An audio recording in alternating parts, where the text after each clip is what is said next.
Hi all, welcome to Blasters arena. കേവലം 2 മത്സരങ്ങൾ കൊണ്ട് തന്നെ കേരള ബ്ലാസ്റ്റേഴ്സ് ആരാധകരുടെ പ്രിയപ്പെട്ട താരമായി മാറാൻ സ്പാനിഷ് സ്ട്രൈക്കറായ കോൾഡോ ഒബിയാറ്റയ്ക്ക് കഴിഞ്ഞിട്ടുണ്ട്.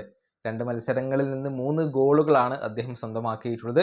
താനൊരു മികച്ച സ്ട്രൈക്കറാണ് എന്നുള്ളത് ഇതിലൂടെ അദ്ദേഹം തെളിയിച്ചു കഴിഞ്ഞു. ഏതായാലും മലയാളത്തിലെ ഒരു പ്രമുഖ മാധ്യമത്തിന് കോൾഡോ ഒബിയാറ്റ ഒരു അഭിമുഖം നൽകിയിരുന്നു. ഒരുപാട് കാര്യങ്ങളെക്കുറിച്ച് അദ്ദേഹം സംസാരിച്ചിട്ടുണ്ട്. കൊച്ചിയിലെ ആരാധകരെക്കുറിച്ചും അദ്ദേഹം സംസാരിച്ചിട്ടുണ്ട്. അതായത് കൊച്ചി സ്റ്റേഡിയത്തിലെ ഒരു അന്തരീക്ഷത്തെക്കുറിച്ച് തൻ്റെ സഹതാരങ്ങൾ പറഞ്ഞു കേട്ടിട്ടുണ്ട്. ആ ആരാധകർക്ക് മുന്നിൽ കളിക്കാൻ വേണ്ടിയുള്ള കാത്തിരിപ്പിലാണ് താനിപ്പോൾ ഉള്ളത് എന്നാണ് കോൾഡോ ഒബിയാറ്റ പറഞ്ഞിട്ടുള്ളത്. അദ്ദേഹത്തിൻ്റെ വാക്കുകൾ ഇങ്ങനെയാണ്: കേരള ബ്ലാസ്റ്റേഴ്സ് ആരാധകരുടെ സപ്പോർട്ട് ഇവിടെ ഗോവയിൽ തന്നെ നമുക്ക് കാണാൻ കഴിഞ്ഞിട്ടുണ്ട്. ഈ ക്ലബിൻ്റെ ആരാധക പിന്തുണ എനിക്കറിയാം.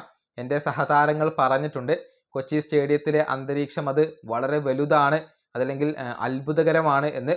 അധികം വൈകാതെ തന്നെ ആരാധകർക്ക് മുന്നിൽ കളിക്കാൻ കഴിയും എന്നാണ് ഞാൻ പ്രതീക്ഷിക്കുന്നത്. ഇതാണ് കോൾഡോ ഒബിയാറ്റ ഇപ്പോൾ പറഞ്ഞിട്ടുള്ളത്. നമുക്കറിയാം, സൂപ്പർ കപ്പ് ഗോവയിൽ വെച്ചുകൊണ്ടാണ് നടക്കുന്നത്. ആരാധക പിന്തുണ അല്ലെങ്കിൽ ആരാധക പങ്കാളിത്തം വളരെ കുറഞ്ഞ ഒരു സ്ഥലമാണ് ഗോവ. വിരലിൽ എണ്ണാവുന്ന ആരാധകരെ മാത്രമാണ് നമുക്ക് സ്റ്റേഡിയങ്ങളിൽ കാണാൻ സാധിക്കുക.